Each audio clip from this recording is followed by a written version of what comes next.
ఇవాళ AP cabinet సమావేశం జరగనుంది. సీఎం చంద్రబాబు అధ్యక్షతన జరగనున్న ఈ సమావేశంలో పలు కీలక నిర్ణయాలకు ఏపీ కేబినెట్ ఆమోదం తెలపనుంది.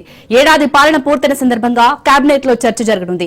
అభివృద్ది, పెట్టుబడులు, నిరుద్యోగ నిర్మూలనే ధ్యేయంగా ఏపీ ప్రభుత్వం కృతనిశ్చయంతో ఉంది. పలు పథకాలను అమలు చేస్తూ పరిశ్రమలకు ఆమోదించే కీలకమైన అంశాలతో ఆంధ్రప్రదేశ్ సచివాలయంలో ఏపీ కేబినెట్ సమావేశం కానుంది. 7వ ఎస్ఐపిబి సమావేశంలో ఆమోదం తెలిపిన 19 ప్రాజెక్టులకు సంబంధించి 28,546 కోట్ల రూపాయల పెట్టుబడులకు ఏపీ కేబినెట్ ఆమోదం తెలపనుంది. అమరావతి గవర్నమెంట్ కాంప్లెక్స్ పరిధిలోని 1,450 ఎకరాల్లో మౌలిక వసతుల కల్పనకు 1,052 కోట్లతో టెండర్ పిలవడానికి కేబినెట్ ఆమోదించనుంది.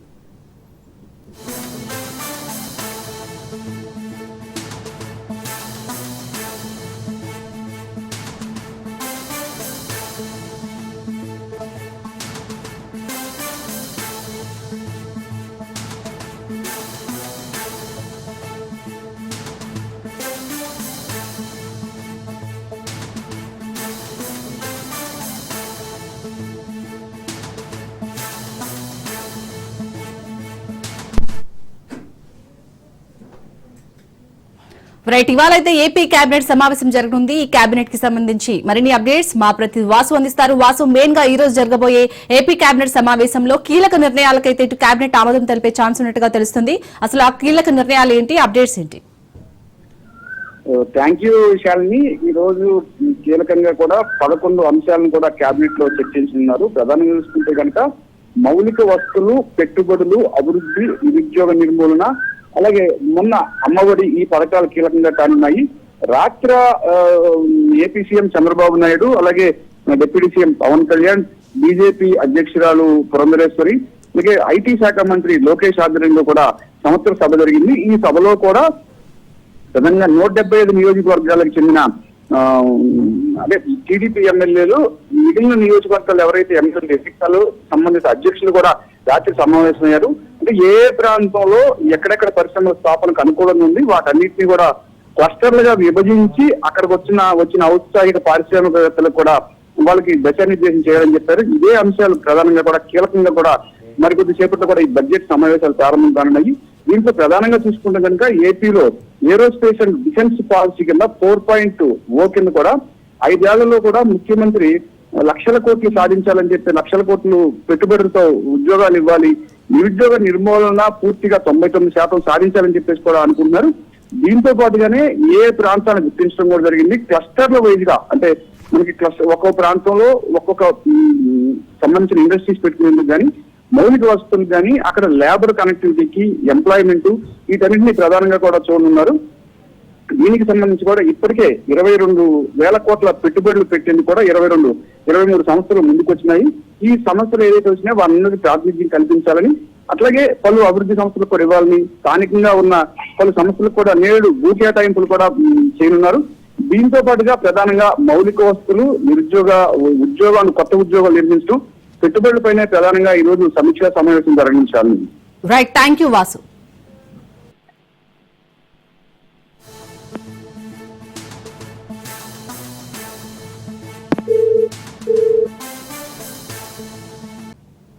గాంధీ భవన్ లో టీపీసీసీ క్రమశిక్షణ కమిటీ సమావేశం ప్రారంభమైంది. క్రమశిక్షణ కమిటీ నియామకం అనంతరం తొలిసారి సమావేశం జరుగుతుంది. క్రమశిక్షణ కమిటీ చైర్మన్ మల్లు రవి అధ్యక్షతన ఈ సమావేశం జరుగుతుంది. ఈ సమావేశానికి ఏఐసీసీ తెలంగాణ వ్యవహారాల ఇన్ఛార్జ్ మీనాక్షి నటరాజన్, క్రమశిక్షణ కమిటీ సభ్యులు హాజరయ్యారు.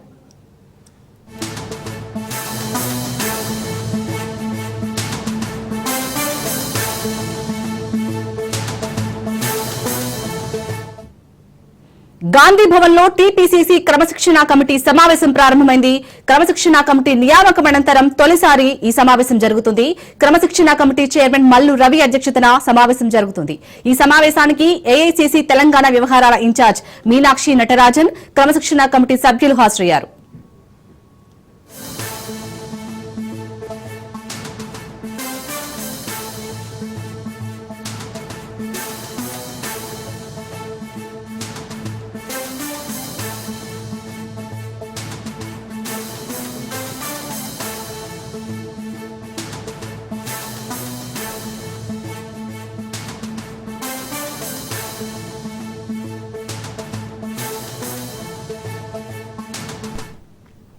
గాంధీ భవన్ లో టీపీసీసీ క్రమశిక్షణ కమిటీ సమావేశం ప్రారంభమైంది. క్రమశిక్షణ కమిటీ నియామకం అనంతరం తొలిసారి సమావేశం జరుగుతుంది. క్రమశిక్షణ కమిటీ చైర్మన్ మల్లు రవి అధ్యక్షతన ఈ సమావేశం జరుగుతుంది. ఈ సమావేశానికి ఏఐసీసీ తెలంగాణ వ్యవహారాల ఇన్ఛార్జ్ మీనాక్షి నటరాజన్, క్రమశిక్షణ కమిటీ సభ్యులు హాజరయ్యారు.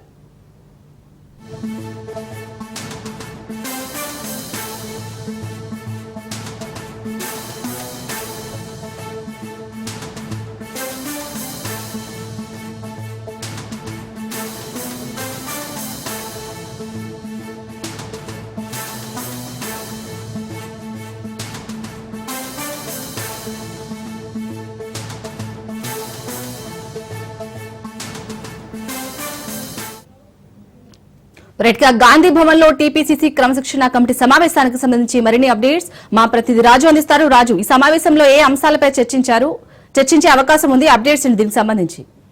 రైట్ శాలిని, మరి కాసేపట్లోనే గాంధీ భవన్ వేదికగా టీపీసీసీ కీలక సమావేశాలు జరగబోతా ఉన్నాయి.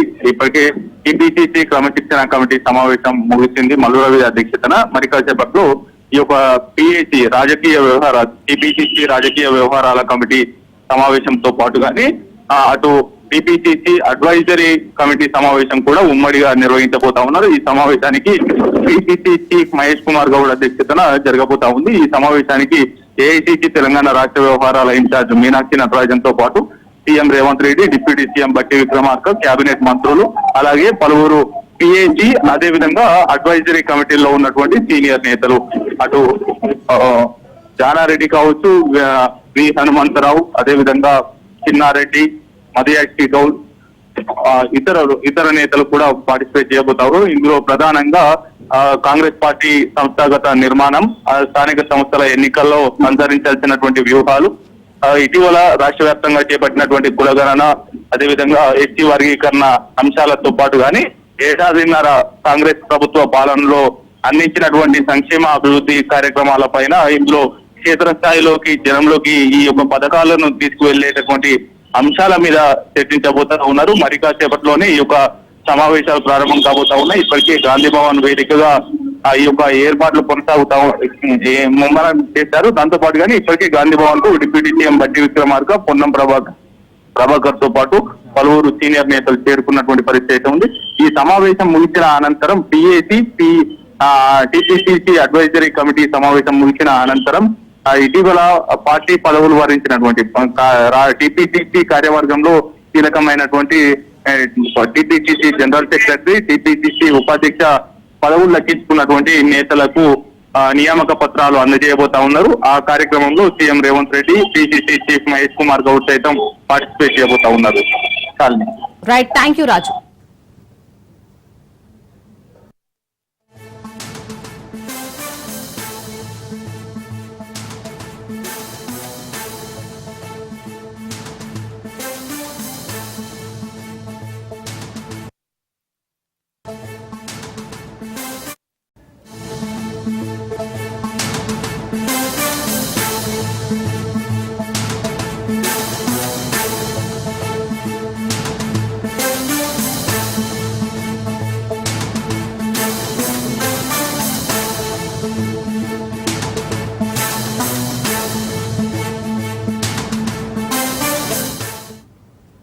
బ్రేకింగ్ న్యూస్ చూస్తున్నాం. ఇజ్రాయెల్ తో యుద్దం ముగిసిందని ఇరాన్ ప్రకటించింది. కాల్పుల విరమణ పాటిస్తున్నట్లు ఇరాన్ ప్రభుత్వ అధికారిక ఛానల్ తాజాగా వెల్లడించింది. ఖతార్లోని అమెరికా వైమానిక స్థావరంపై తాము చేసిన దాడి విజయవంతమైందని పేర్కొంది. ఈ దాడి తర్వాత అమెరికా అధ్యక్షుడు డొనాల్డ్ ట్రంప్ దిగొచ్చారని, కాల్పుల విరమణ కోసం ప్రాధేయపడ్డారని తెలిపింది. తమ దేశం జరిపిన దాడి అనంతరం అమెరికా అధ్యక్షుడు డొనాల్డ్ ట్రంప్ కాల్పుల విరమణ కోసం వేడుకున్నారని ఇరాన్ ప్రభుత్వ ఆధ్వర్యంలోని టెహ్రాన్ అధికారిక ఛానల్ ప్రకటన చేసింది.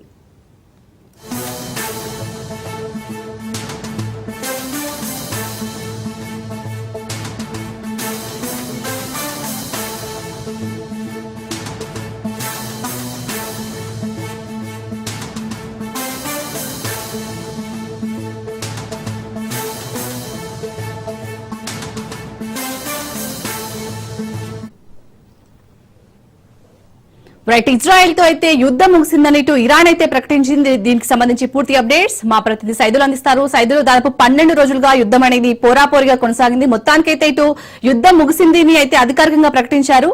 సో అప్డేట్స్ ఏంటి దీనికి సంబంధించి సైదులు?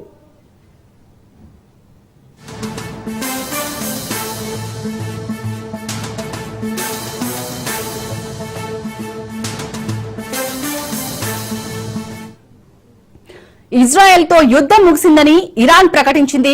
కాల్పుల విరమణ పాటిస్తున్నట్లు ఇరాన్ ప్రభుత్వ అధికారిక ఛానల్ తాజాగా వెల్లడించింది.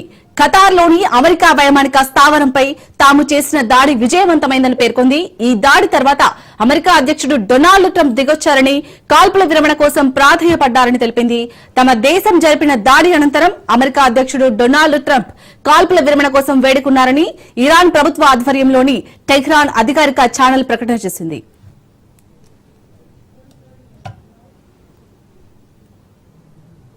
రైట్, ఇక ఇజ్రాయెల్ తో యుద్ధం ముగిసిందని అయితే ఇటు ఇరాన్ ప్రకటించింది. దీనికి సంబంధించి పూర్తి అప్డేట్స్ మా ప్రతినిధి సైదులు అందిస్తారు. సైదులు, మొత్తానికి 12 రోజుల తర్వాత ఇటు ఇరాన్ ఇజ్రాయెల్ మధ్య ఏదైతే యుద్ధం జరుగుతుందో దాంట్లో కాల్పుల విరమణ ఒప్పందం జరిగినట్టుగా తెలుస్తుంది. సో అప్డేట్స్ ఏంటి దీనికి సంబంధించి? అంటే యుద్ధం ముగిసినట్టేనా? శాలిని, 12 రోజుల వరకు యుద్ధం ముగిసినట్టే చెప్పాలి. ప్రస్తుతం 12 రోజుల వరకు కూడా రెండు దేశాలు, ఇజ్రాయెల్ ఇరాన్ రెండు దేశాలు కూడా కాల్పుల విరమణ ఒప్పందానికి అంగీకరించినట్టుగా కూడా మనకైతే అధికారికంగా టెహరాన్ నుంచి ప్రకటన విడుదలైంది. అయితే జూన్ 13న మనకి ఇరాన్ ఇజ్రాయెల్ మధ్య యుద్ధం ప్రారంభమైంది. మనకి దాదాపుగా 12 రోజుల పాటు యుద్ధం కొనసాగింది. సో అమెరికా కూడా ఇన్వాల్వ్మెంట్ అయింది. అమెరికా కూడా ఇరాన్ అణుస్థావరాలను టార్గెట్ గా చేసుకుని దాడులు చేసింది. అంటే ఒక స్థాయిలో చెప్పాలంటే మనం ఇరాన్ని అనేక సార్లు హెచ్చరించినప్పుడు కూడా ఇరాన్ వెనక్కి తగ్గలేదు. సో అందుకు అమెరికా కూడా ఇన్వాల్వ్మెంట్ అయిన తర్వాత ఇప్పుడు అణుస్థావరాలను టార్గెట్ గా చేసుకుని ఇరాన్ ప్లేస్లలో అమెరికా దాడి చేసింది. తర్వాత కొన్ని సూచనలు కూడా చేసింది. ముఖ్యంగా అంటే ఇరాన్ ఇజ్రాయెల్ మధ్య జరుగుతున్నటువంటి యుద్ధాన్ని ఆపాలని డొనాల్డ్ ట్రంప్ కూడా చెప్పడం జరిగింది. సో ఆపకపోవడంతో ఇరాన్ని టార్గెట్ గా చేసుకొని అమెరికా కూడా దాడులు జరిపింది. సో ప్రస్తుతం అయితే మనకి అందుతున్న సమాచారం అయితే ఏంటంటే గత 12 రోజుల నుంచి జరుగుతున్నటువంటి యుద్ధం, ఇజ్రాయెల్ ఇరాన్ మధ్య జరుగుతున్న యుద్ధం ఏదైతే ఉందో ఆ యుద్ధం ఇప్పుడు మనకి రెండు దేశాలు కూడా సీజ్ ఫైరింగ్ కి సంబంధించి కట్టుబడి ఉంటున్నట్టుగా కూడా అధికారికంగా ప్రకటన చేశాయని చెప్పేసి మనకి డొనాల్డ్ ట్రంప్ మధ్యవర్తి వహించారు అని చెప్పేసి కూడా అందుకు ఇరాన్ అంగీకరించింది. ఇరాన్ ప్రస్తుతం అయితే మరో 6 గంటల్లోనే ఈ యొక్క సీజ్ ఫైరింగ్ ఉల్లంఘనలు కట్టుబడినట్టుగా కూడా అధికారికంగా ప్రకటన చేయబోతుంది. తర్వాత ఇజ్రాయెల్ కూడా 12 గంటల తర్వాత ఇజ్రాయెల్ కూడా మనకి సీజ్ ఫైరింగ్ ఉల్లంఘనలు కట్టుబడి ఉంటామని ప్రకటన చేస్తుంది. అంటే మొత్తం 24 గంటల్లో ఈ రెండు దేశాలు కూడా యుద్ధాన్ని 12 రోజుల పాటు ఆపేస్తున్నట్టుగా కూడా అధికారికంగా ప్రకటన చేయబోతున్నాయి. ఏ దేశం పైన ఎవరు కూడా ఆ యొక్క మరొకసారి యుద్ధం చేయరు అని చెప్పేసి కూడా సీజ్ ఫైరింగ్ ఉల్లంఘనలు పాల్పడకుండా ఖచ్చితంగా ఇద్దరు కూడా అంగీకరించారు. ఇది చాలా సంతోషదగ్గ విషయం అని చెప్పేసి కూడా అధికారికంగా డొనాల్డ్ ట్రంప్ ఎక్స్ వేదికగా తన యొక్క ఖాతాలో పోస్ట్ చేశారు. అంటే దీనికి సంబంధించి అంటే శాశ్వతంగా ఒక శాంతికి సంబంధించి శాంతికి సంబంధించి ముందుకు రావడం శుభ పరిణామం అని చెప్పేసి కూడా ఆయన చెప్పారు. కాబట్టి మరి చూడాలి, రెండు దేశాలు కూడా ఇజ్రాయెల్ ఇరాన్ మధ్య జరుగుతున్న యుద్ధం ఏదైతే ఉందో ఆ రెండు దేశాలు కూడా సీజ్ ఫైరింగ్ కి సంబంధించి కట్టుబడి ఉంటామని అధికారికంగా ప్రకటన చేశాయి. కాబట్టి అంటే 12 రోజుల పాటు మాత్రమే కట్టుబడి ఉంటామని చెప్పేసి ప్రకటన చేశాయి. సైదులో ట్రంప్ ఎప్పుడైతే ఎక్స్ లో పోస్ట్ చేశారో యుద్ధం ఆగిపోతుంది అని, కానీ వెంటనే ఇరాన్ ప్రకటించింది యుద్ధం ఆగట్లేదు, ఇంకా కొనసాగుతుంది. ఎప్పుడైతే ఇజ్రాయెల్ దాడులు ఆగుతుందో అప్పుడే ఇరాన్ కూడా దాడిని ఆపుతుంది అని చెప్పింది. బట్ ఇప్పుడు మాత్రం ఇరాన్ అధికారికంగా ప్రకటించింది. సో ఏ విధంగా చూడాలంటే మధ్యవర్తిత్వం ట్రంపే వహించినట్ట ఇందులో? ఖచ్చితంగా అనుకోవచ్చు, మధ్యవర్తిత్వం ట్రంప్ వహించారని చెప్పేసి మనకి అందుతున్న సమాచారం మేరకైతే మధ్యవర్తిత్వం ట్రంప్ అందించారనే చేస్తుంది. ఎందుకంటే ఇజ్రాయెల్ ఇరాన్ మధ్య జరుగుతున్న యుద్ధం ఏదైతుందో మొదటి నుంచి కూడా అమెరికా ఇన్వాల్వ్మెంట్ అవుతూ వస్తుంది. ట్రంప్ కూడా దీనిలో జోక్యం చేసుకున్నారు. కాబట్టి సో ఆయన మధ్యవర్తిత్వం వహిస్తున్నారు.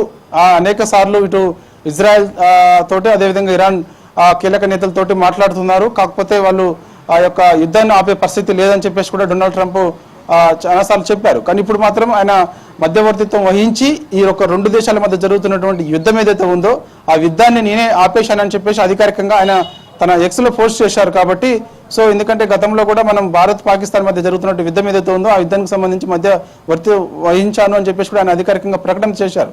కానీ వాస్తవంగా డొనాల్డ్ ట్రంప్ ఇప్పుడు ఈ ఇరాన్ ఇజ్రాయెల్ మధ్య జరుగుతున్నటువంటి యుద్ధం ఏదైతే ఉందో దానికి మధ్యవర్తిత్వం వహించాను, అధికారికంగా సీజ్ ఫైరింగ్ కట్టుబడి ఉంటామని చెప్పేసి కూడా రెండు దేశాలు ప్రకటన చేశాయని చెప్పారు. కానీ ఇరాన్ మాత్రం డొనాల్డ్ ట్రంప్ ప్రకటన ఏదైతే ఉందో ఆ ప్రకటనని ఖండించింది ఇరాన్. ఎందుకంటే ఆయన ఎక్కడ కూడా మధ్యవర్తిత్వం వహించలేదు, సో ఆయన ఎక్కడ ఇన్వాల్వ్మెంట్ కూడా లేదు అని చెప్పేసి కూడా ఇరాన్ అధికారికంగా చెప్పింది. కానీ మరి మనకు అందుతున్న సమాచారం ఏంటంటే, ఇప్పుడు కొద్దిసేపటి క్రితమే జస్ట్ ఒక 5-10 నిమిషాల్లో మనకు అందుతున్న సమాచారం ఏంటంటే, టెహరాన్ నుంచి అధికారికంగా ప్రకటన విడుదలైంది. ప్రస్తుతం ఇరాన్ సీజ్ ఫైరింగ్ కట్టుబడి ఉంటున్నట్టుగా కూడా మనకి అధికారికంగా అంతర్జాతీయంగా వార్తలు వస్తున్నాయి. కాబట్టి మనకు అందుతున్న సమాచారం ఏంటంటే, ఇరాన్ ప్రస్తుతం అయితే ఈ సీజ్ ఫైరింగ్ కట్టుబడి ఉన్నట్టుగా కూడా మనకైతే సమాచారం అందుతుంది. అయితే మరి మధ్యవర్తిత్వం డొనాల్డ్ ట్రంప్ వహించాడా లేదా, లేకపోతే ఆయన తనకు గొప్ప చెప్పుకునేందుకు ప్రపంచవ్యాప్తంగా ఆయన ప్రతిదీ కూడా నేనే యుద్ధాన్ని ఆపేస్తున్నానని చెప్పేసి కూడా ఆయన గొప్పలు చెప్పుకుంటున్నారు. కాబట్టి సో దానిలో భాగంగా ఈయన కూడా ఇప్పుడు మళ్ళా ఈ యొక్క ఇరాన్ ఇజ్రాయెల్ మధ్య జరుగుతున్నటువంటి యుద్ధం ఏదైతే ఉందో ఆ యుద్ధానికి నేనే ఆపుతున్నానని చెప్పేసి ఆయన డబ్బా కొట్టుకోవడం కోసం ఆయన ఒకవేళ ఎక్స్ వేదికగా పోస్ట్ చేశాడేమో. కానీ ప్రస్తుతం ఒకవేళ ఆయన పోస్ట్ చేసినప్పుడు కూడా ఇరాన్ కూడా స్పందించింది వెంటనే. సో ఎక్కడ కూడా డొనాల్డ్ ట్రంప్ ఇలా జోక్యం లేదు. సో ఆయన ప్రకటన ఏదైతే ఉందో దాన్ని మేము పూర్తిగా వ్యతిరేకిస్తున్నాం, మేము ఎక్కడ కూడా సీజ్ ఫైరింగ్ సంబంధించి కట్టుబడి లేము అని చెప్పేసి కూడా చెప్పారు. కాబట్టి ఇది ఇరాన్ చెప్పింది. కాబట్టి సో మళ్ళీ కొద్దిసేపటికే మళ్ళీ ఇరాన్ కూడా అధికారికంగా టెహరాన్ నుంచి ఒక సమాచారం మనకు అందింది. అంటే ఏంటి, ప్రస్తుతం అయితే మేము ఇరాన్ నుంచి ఇజ్రాయెల్ మధ్య జరుగుతున్నటువంటి యుద్ధం ఏదైతే ఉందో అది ప్రస్తుతం మేము సీజ్ ఫైరింగ్ కట్టుబడి ఉంటున్నట్టుగా కూడా టెహరాన్ నుంచి అధికారికంగా మనకి ప్రకటన వెలువడైంది. కాబట్టి సో చూడాలి మరి కాసేపట్లో కూడా మనకి 2 దేశాలకు సంబంధించి సీజ్ ఫైరింగ్ కట్టుబడి ఉంటున్నట్టుగా కూడా అధికారికంగా మరొకసారి మరి అంటే ఇప్పుడు ఓన్లీ టెహరాన్ నుంచి మాత్రమే మనకి తెలుస్తుంది. అంటే అక్కడ నుంచి అంతర్జాతీయంగా కొన్ని వార్తలు వస్తున్నాయి, అక్కడ అధికారికంగా ప్రకటన కూడా అక్కడ నుంచి వెలువడింది. సో ఇజ్రాయెల్ నుంచి కూడా ఎటువంటి సమాచారం మనకు రాలేదు. మరి ఇజ్రాయెల్ కూడా ఏంటి మరి సీజ్ ఫైరింగ్ కట్టుబడి ఉంటుందా, లేకపోతే మరొకసారి ఇరాన్ పైన దాడులు చేసేందుకు సిద్ధమవుతుందా అనేది కూడా మనకి క్లారిటీ కూడా వచ్చే అవకాశం అయితే కనిపిస్తుంది. ప్రస్తుతం మన అందుతున్న సమాచారం ఏంటంటే, ఫస్ట్ ఒక 6 గంటల లోపు ఇరాన్ యుద్ధం ఆపేస్తుందని, తర్వాత 12 గంటల తర్వాత ఇజ్రాయెల్ యుద్ధం ఆపేస్తుందని, 24 గంటల్లో క్లారిటీగా కంప్లీట్ గా 12 రోజుల పాటు ఈ 2 దేశాలు కూడా సీజ్ ఫైరింగ్ కట్టుబడి ఉంటున్నట్టుగా కూడా సమాచారం. దాని తర్వాత ఇక శాంతి చర్చలు, ముఖ్యంగా ఇజ్రాయెల్ ఇరాన్ మధ్య జరుగుతున్నటువంటి యుద్ధం ఏదైతే ఉందో దానికి ఎందుకు కారణం ఏంటనే అంశం పైన కూడా శాంతి చర్చల్లో భాగంగా ఒక శాశ్వత పరిష్కారం కూడా ఉంటుంది అనేది కూడా మనకి డొనాల్డ్ ట్రంప్ ఎక్స్ వేదికగా చెప్పుకొచ్చారు. మరి ఆ శాశ్వత పరిష్కారం అనేది మనం ఉంటుందా ఉండదా, లేకపోతే ఎందుకంటే ఇరాన్ ఏం అంశాలు రేజ్ చేస్తుంది, ఇజ్రాయెల్ ఎటువంటి అంశాలు రేజ్ చేస్తుంది, నిజంగా అంశాలు కట్టుబడి ఉంటుందా అనేది కూడా మనకి క్లారిటీగా తర్వాత తెలిసే అవకాశం అయితే ఉంటుంది. ప్రస్తుతం అయితే మాత్రం మనకు అందుతున్న సమాచారం శాలిని, టెహరాన్ నుంచి అధికారికంగా ప్రకటన ఏంటంటే, ఇరాన్ నుంచి ప్రస్తుతం అయితే జరుగుతున్నటువంటి యుద్ధం ఏదైతే ఉందో గత 12 రోజుల నుంచి కూడా ఇరాన్ ఇజ్రాయెల్ మధ్య యుద్ధం జరుగుతుంది. దానిలో భాగంగా ప్రస్తుతం మేము సీజ్ ఫైరింగ్ కట్టుబడి ఉన్నట్టుగా కూడా టెహరాన్ నుంచి అధికారిక ప్రకటన వెలువడింది. Right, thank you Saidulu.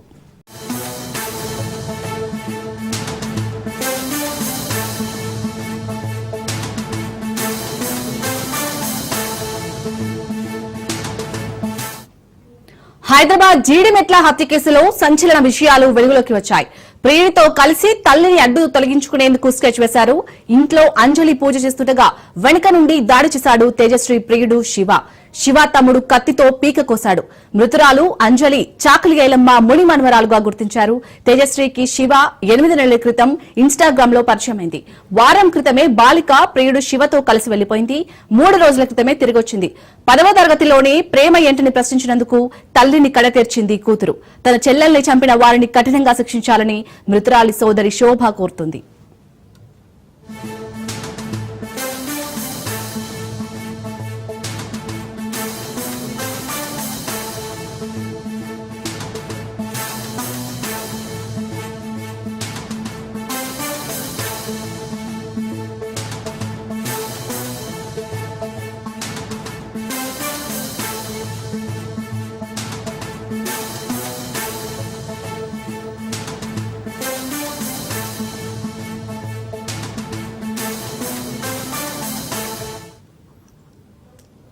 ఇక హైదరాబాద్ జీడిమెట్ల హత్య కేసులో సంచలన విషయాలతో వెలుగులోకి వచ్చాయి. ఈ హత్య కేసుకు సంబంధించి మరిన్ని అప్డేట్స్ జీడిమెట్ల నుంచి మా ప్రతినిధి రత్నకుమార్ అందిస్తారు. రత్నకుమార్, అసలు కన్న కూతురే ఇటు తల్లిని ప్రీతితో కలిసి హతమార్చింది. సో అక్కడ కుటుంబ సభ్యులు కానీ పోలీసులు కానీ ఏమంటున్నారు?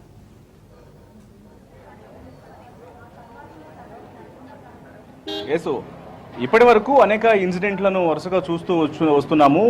కట్టుకున్న భార్యలు కొత్తగా పెళ్ళైన తర్వాత భర్తలను ఏ రకంగా కడతీర్చారు అనేది వరుస ఇన్సిడెంట్స్ అనేవి చోటు చేసుకుంటూనే ఉన్నాయి. అయితే ఇప్పుడు ఊహించని ఒక దారుణం చోటు చేసుకుంది. కన్న కూతురే కన్న తల్లిని స్వయంగా తన ప్రేమిస్తున్నటువంటి యువకుడితో కలిసి అత్యంత కిరాతకంగా హత్య చేయించినటువంటి ఘటన జీడిమెట్ల పోలీస్ స్టేషన్ పరిధిలోని లాల్ బహదూర్ నగర్ లో చోటు చేసుకుంది. ప్రజెంట్ మనం ఇన్సిడెంట్ జరిగినటువంటి ఆ నివాసం దగ్గర ఉన్నాం. ప్రజెంట్ మనకు వెనకాల కనిపిస్తున్నటువంటి ఏదైతే హౌస్ ఉందో ఇక్కడికి గత 3 నెలల క్రితము అటు అంజలి అనేటువంటి 39 సంవత్సరాల మహిళ తన 2 పిల్లలతో కలిసి ఇక్కడికి వచ్చింది. సో ఇక్కడికి వచ్చిన తర్వాత వాళ్ళు 3 నెలల నుంచి ఇక్కడే ఉంటున్నారు.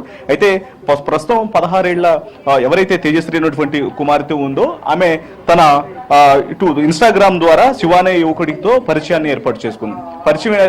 ఆ యువకుడితో పరిచయం ఏర్పడిన అనంతరం ఆమె తనతో గత కొంతకాలం నుంచి ప్రేమయాణాన్ని కొనసాగిస్తూ వచ్చిన నేపథ్యంలోనే రీసెంట్ గా 19వ తేదీన అతనితో కలిసి అతను గత కొన్ని రోజుల క్రితం శివానే యువకుడితో ఇక్కడ నుంచి ఇంటి నుంచి పరారవటం జరిగింది. సో పరారవడంతో ఆమెను వెతికేందుకు అటు పోలీస్ స్టేషన్లకు పోలీసులను ఆశ్రయించిన తర్వాత పోలీసులు ఫిర్యాదు తీసుకొని ఆమె ఆచూకీ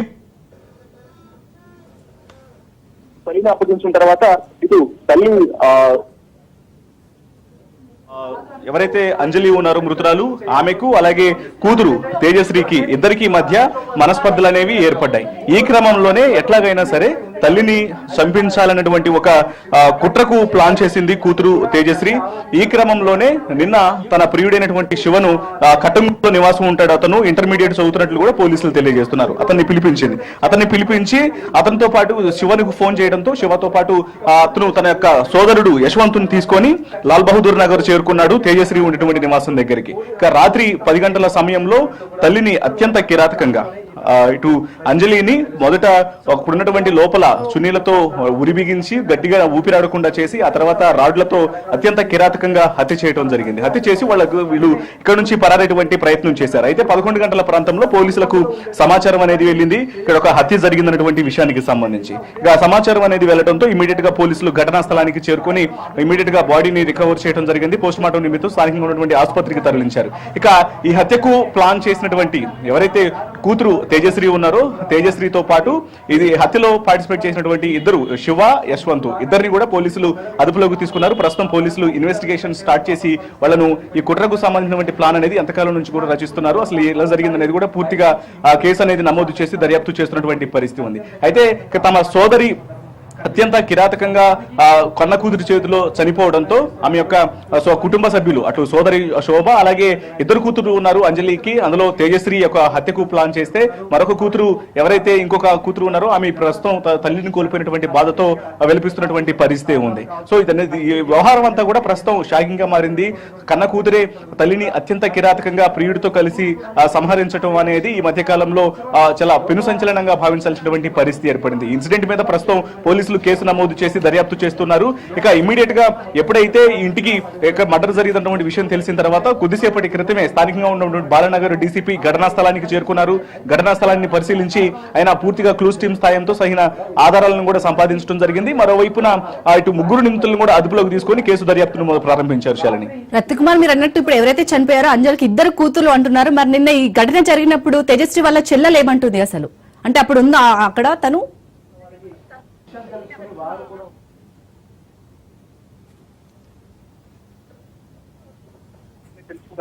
ఆమె ఇక్కడ లేకపోయిన కారణంగానే దాన్నే సరైనటువంటి సమయంగా భావించి పెద్ద కూతురైనటువంటి 10th క్లాస్ కంప్లీట్ చేసుకొని 10th క్లాసులు స్టార్ట్ చేయాల్సి ఉంది. ఆమె వయసు 16 సంవత్సరాలుగా తెలుస్తోంది. సో ఆమె ఇంటర్మీడియట్ చదువుతున్నటువంటి శివతో కలిసి, అంటే చాలా చిన్న వయసు వీళ్ళది, చాలా క్షణికావేశం. అసలు వీళ్ళిద్దరు యొక్క పరిచయం కూడా గత 6 నెలల క్రితమే వీళ్ళిద్దరూ ఇన్స్టాగ్రామ్ ద్వారా వీళ్ళు పరిచయం అయ్యేటువంటి విషయం తెలుస్తోంది. మరోవైపు అనేక జల్సాలకు అలవాటు పడినటువంటి శివ మరోవైపు తను ఇంటర్మీడియట్ చదువుతూనే సాయంత్రం వేళలో డీజే కార్యకలాపాల్లో పాల్గొంటూ ఉంటాడన్నటువంటి విషయం కూడా తెలుస్తుంది. వీటన్నిటికి సంబంధించి కూడా తను ఇదంతా కూడా ఒక చిన్న వయసులో ఉన్నటువంటి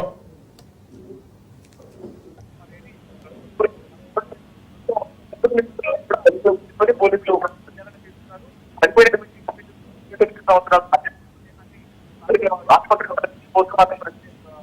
ఆసుపత్రికి తరలించి పోస్ట్ మార్టం ప్రక్రియ ప్రారంభించారు.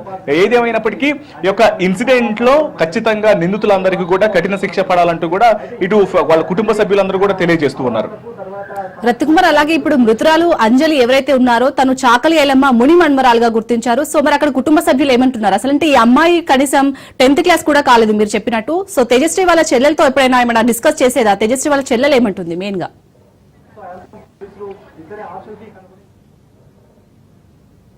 సంబంధించి అంటే కుటుంబ సభ్యులు ఇప్పుడు ఎవరు తల్లి అంజలికి ఇద్దరు కూతుళ్లలో పెద్ద కూతురు తేజశ్రీ ఈ కుట్రకు ప్లాన్ చేస్తే మరొక కూతురు మాత్రం తను ఇక చిన్న తెలుస్తుంది. ఇప్పుడు వాళ్ళిద్దరు ఈ వ్యవహారం అనేది కూడా తను లేనటువంటి సందర్భంలోనే చోటు చేసుకుంది అనేది ప్రాథమికంగా మనకు తెలుస్తున్నటువంటి సమాచారం. ఇన్సిడెంట్ లో కూతురు స్వయంగా తేజశ్రీనే ఇంత పెద్ద కుట్రకు పాల్పడటం అనేది కూడా ప్రస్తుతం కలవరానికి గురి చేస్తుంది. కుటుంబ సభ్యులందరూ కూడా షాక్ లో ఉన్నారు. ఎప్పుడైతే ఇన్సిడెంట్ అనేది జరిగిందో స్థానికంగా ఉన్నటువంటి చుట్టుపక్కల వాళ్ళందరూ కూడా బెంబెలెత్తిపోయినటువంటి పరిస్థితి. స్వయంగా కన్న కూతురు ఈ రకమైనటువంటి సాధనానికి పక్కపడటం అనేది ప్రతి ఒక్కళ్ళని కూడా కలవరానికి గురి చేస్తుంది. వాస్తవానికి జరిగినటువంటి ఇన్సిడెంట్ ఎప్పుడైతే ప్రాణాలను పారుబాటు చేసినటువంటి ప్రయత్నాలను కూడా ప్రారంభించారు. కూడా కలెక్ట్ చేయడం జరిగింది. ఇందులో గుర్తించారు. మరి ఇద్దరు అలాగే తన సోదరుని యొక్క పాత్రను గురించి వీళ్ళు ముగ్గురు కలిసే ఈ రకమైనటువంటి హత్యకు పాల్పడినటువంటి విషయాన్ని ఐడెంటిఫై చేశారు. అయితే ప్రస్తుతం చిన్న కూతురు ఖచ్చితంగా తను హత్యకు పాల్పడినటువంటి అక్క తేజశ్రీకి అలాగే ఇద్దరు నిందితులు ఎవరైతే ఉన్నారో శివ, యశ్వంత్ వాళ్ళకు కూడా కఠిన శిక్ష పడాలనేది చిన్న కూతురు తెలియజేస్తున్నటువంటి మాట. ఆమెతో పాటు వారి యొక్క సోదరి శోభ అనేటువంటి సోదరి సైతం ఖచ్చితంగా ఆ ముగ్గురు నిందితులను కఠినంగా శిక్షించాలంటూ ఆమె సైతం తెలియజేస్తుంది. ప్రస్తుతం ముగ్గురిని అదుపులోకి తీసుకున్నారు. వాళ్ళను అరెస్ట్ చేసి రిమాండ్ కు తరలించేటువంటి అవకాశాలు ఉంటాయి. ఫర్దర్ ప్రొసీడింగ్స్ అని పోలీసులు ఫాలోఅప్ చేస్తున్నారు. అలాగే రత్నకుమార్, ఇప్పుడు మీరు ఎక్కడైతే ఇన్సిడెంట్ జరిగిందో అక్కడే ఉన్నారు. సో చుట్టుపక్కల వారు ఏమంటున్నారు దీని గురించి? ప్రస్తుతం ఒకసారి ఇన్సిడెంట్ జరిగినటువంటి మొత్తం కూడా బిఎల్ఎన్ నగర్ కాలనీకి సంబంధించి మనకు ఇప్పుడు ఇక్కడ కనిపిస్తున్నటువంటి విజువల్స్ లో కనిపిస్తుంది ఇన్సిడెంట్ జరిగినటువంటి నివాసం ఇదైతే. ఆ చుట్టుపక్కల ఉన్నటువంటి కాలనీ ఒకసారి మనం పరిశీలించినట్లయితే ఎక్కడికక్కడ చుట్టుపక్కల ఉన్న వాళ్ళందరూ కూడా షాక్ లో ఉన్నటువంటి పరిస్థితి ఉంది. ఎందుకంటే ఎప్పుడైతే కన్న కూతురు ఇలా స్వయంగా కన్న తల్లిని కడతేర్చింది తన ప్రియుడితో కలిసి, అలాగే తను కేవలం 16 సంవత్సరాల మైనరు యువతి తను సోదరి ఈ రకమైనటువంటి కార్యకలాపాలకు పాల్పడటంతో చిన్న కూతురు షాక్ లోనే ఉంది. అలాగే ఆ కుటుంబ సభ్యులు షాక్ గురయ్యారు. మరోవైపు ఇక్కడ ఒకసారి ఇన్సిడెంట్ స్పాట్ లో చూసుకున్నట్లయితే చుట్టుపక్కల ఎవరైతే స్థానికంగా ఉన్నటువంటి నిర్వాసితులు ఉన్నారో వాళ్ళందరూ కూడా ఒక్కసారిగా భయాందోళనకు గురైనటువంటి వీళ్ళు కేవలం 3 నెలల క్రితమే వచ్చారు కాబట్టి వచ్చినటువంటి 3 నెలల కాలంలోనే ఇలాంటి ఒక ఘటన అనేది చోటు చేసుకుంటుందనేది వాళ్ళు ఎక్స్పెక్ట్ చేయలేదు. సో అటువంటి జరగడానికి సంబంధించి కూడా వాళ్ళందరూ కూడా భయాందోళనలో ఉన్నటువంటి పరిస్థితి ఉంది. ఇక ఈ అపార్ట్మెంట్ వీళ్ళు గ్రౌండ్ ఫ్లోర్ లో ఉంటూ ఉన్నారు. ఇది G+1 గా ఉన్నటువంటి బిల్డింగ్ ఇది. ఇందులో ఉన్నటువంటి పైన నివాసించే వాళ్ళందరూ కూడా ఇళ్లను వదిలి తమ సన్నిహితుల నివాసాలకు వెళ్ళినటువంటి సిచ్యువేషన్ ప్రజెంట్ ఇక్కడ కనిపిస్తోంది. రైట్ రత్నకుమార్, అసలు పోలీసులు ఏమంటున్నారు మరి ఈ ఘటనపై?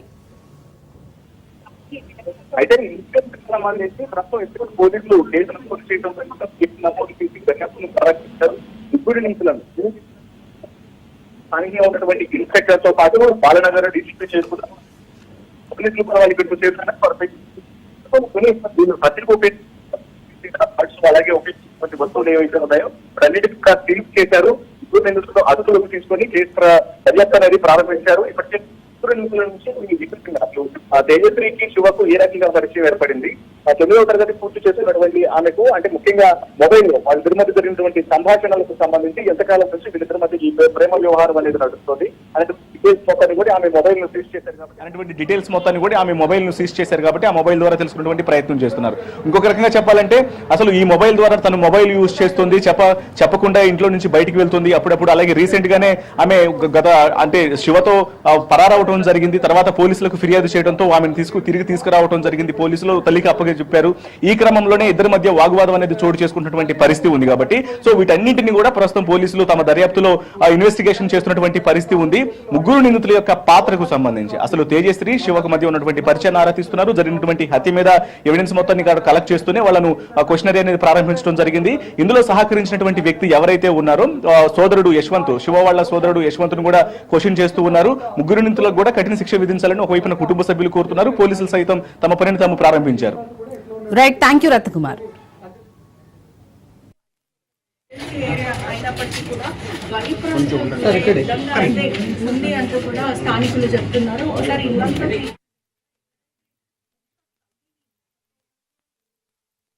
గత రాత్రి 11:30కి నైట్ 11:30కి జీడిమెట్ల పోలీస్ స్టేషన్ కి ఒక సమాచారం వచ్చింది.